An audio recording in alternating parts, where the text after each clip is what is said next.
so many of the reactions that we have as adults today, or problems that we have, might even be diagnoses that we have, are acutely related to our upbringing, our childhood. Like you said right at the start, that constant messaging that you'll get will be different for everybody. For you, it was being gay and Catholic and that you were a sinner, and you, even if you think you've cognitively rejected that, there'll be a resonance there. It could even be physical, and you carry that stuff around with you. Yeah.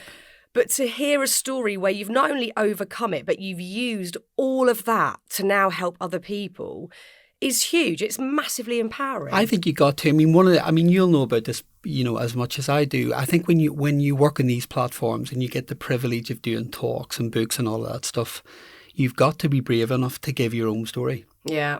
And I've really discovered that if you're not brave enough to give your own story, then you shouldn't be doing it. Because whatever you then deliver, and therapists, we're quite good at kind of creating a veil. It's part of the work. You're trained to keep like a third wall.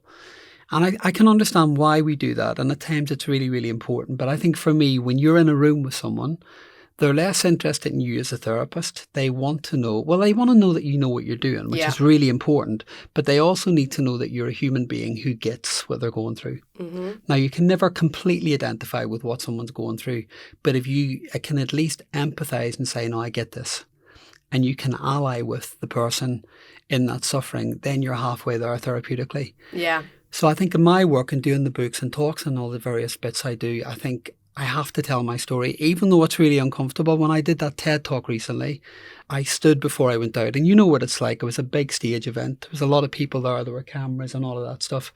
And I stood, and literally just before I went out, I could almost feel my shame creeping in like an literally I could feel it moving in to say, what the fuck are you doing? Yeah. But the best thing to extinguish shame is to just say the story. It goes. Do you know what I do? And I do this all the time. Do you know, when I get on and I was doing the talk, I told the story. Yeah.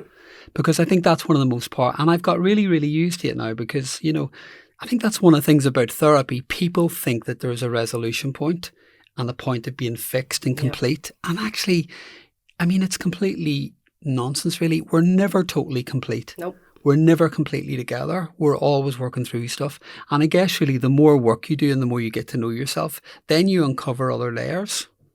Yeah. And this is what I'm finding really fascinating, even in my own work. Every time I think I'm quite sorted, well, one, I worry because I think, from experience, I know that's bullshit. Something else comes along. So the more I get to know myself, then suddenly I discover this other part of me. Yeah. I think we all have, we all have the different parts of who we are. And what I used to try and do when I was younger, the perfectionist in me would try and segregate them all and think, okay, well, I don't really like this part of me, so I'll kind of get rid of that, or I'll push it away, or I'll hide that part of me. The parts that I do like, the part of me that's professional, or the part of me that's warm and friendly, all of that stuff, I don't mind bringing that to the fore, where I'm getting much better now at kind of lining them all up together.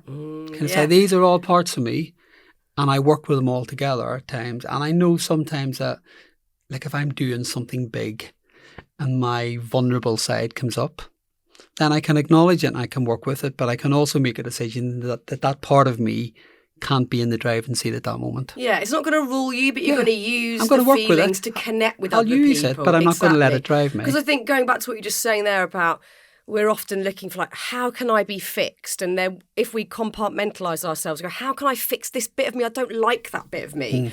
Whereas if we flip that on its head and we reframe it and go, how can I use that bit of me? Where's the wealth, the value in that part of myself? Because there always will be, whether it's connecting with others or what. I used to feel great shame, very privately, because I didn't talk about it, about having been bulimic for a long time. And I almost ejected the whole story from my sort of timeline and was like, it didn't happen. That was just it was a no-go. And then I spoke to Elizabeth Day about it on her podcast. And as soon as I said it out loud, which was terrifying at first, I feel like nothing about it now. Yeah. I can use the feelings that I had around it, hopefully, to talk about these subjects and to connect with people. But the weight isn't there. It's a brilliant example. One of the things I talk about in this next book is that your power is your story. Yeah. And I really believe that fundamentally most people's power comes from their story. Yeah. But of course, what most people do with their story is they try and put it away. or they try to hide it, or they try to minimize it, when actually all of the power within any of us as human beings comes from your story. So how do we get to the truth? Because with our story, and you talk about this in the book, with our story, we can go several routes. We can either go like you were when you were in therapy the first time. Yeah, my childhood was fine. Yeah, everything was fine. Or we can go, everything's awful. Nothing ever goes right for me. Yeah. This is what happened in my childhood. And you become a victim of it. So that's a good point. How do you get to the truth of, look, these are the bare bones of what happened to me, and I can see how it's informed who I am today. I'm not going to let it hinder me, but equally I'm not going to just paper over the cracks and pretend everything's fine. How do we excavate our lives to get that truth to the forefront? It's a fine balance, really. And what I've talked about is most people will instinctively, when we meet for the first time, or, I'm just looking at one of the producers, you meet for the first time, and what you'll often do is give the respectable version of who you are. We all do it. I mean, it's just human nature. We all give the rehearsed version. That's what we want people to see.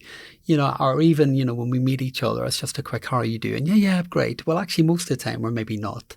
But you're not going to start a conversation by saying, God, I'm really vulnerable today. Or, oh, God, I'm feeling really emotional. We're just kind of hardwired not to communicate that way. But I think what people learn to do with their stories is particularly around shame. Because I think shame is a big narrative for a lot of people, way more than we realise. I think a lot of people experience shame, and that doesn't necessarily have to be around sexuality or abuse stories. It can even be around how you're treated in your family or around bullying. I think it can play out in so many contexts. Many, many people struggle with shame. And of course, then shame teaches you to hide. So I think then when you start to tell your story, what you do is you kind of almost edit the story very, very carefully.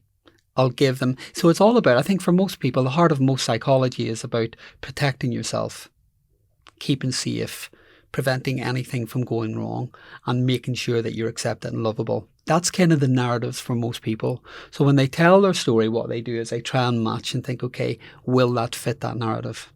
Now, what we know, of course, is that the opposite's true. Because often when we are truthful and honest and raw with people, that's when we're at our best, and people will resonate. And, I could come today and give you a fluffy version of my story, but it won't land. And you won't buy it for a second.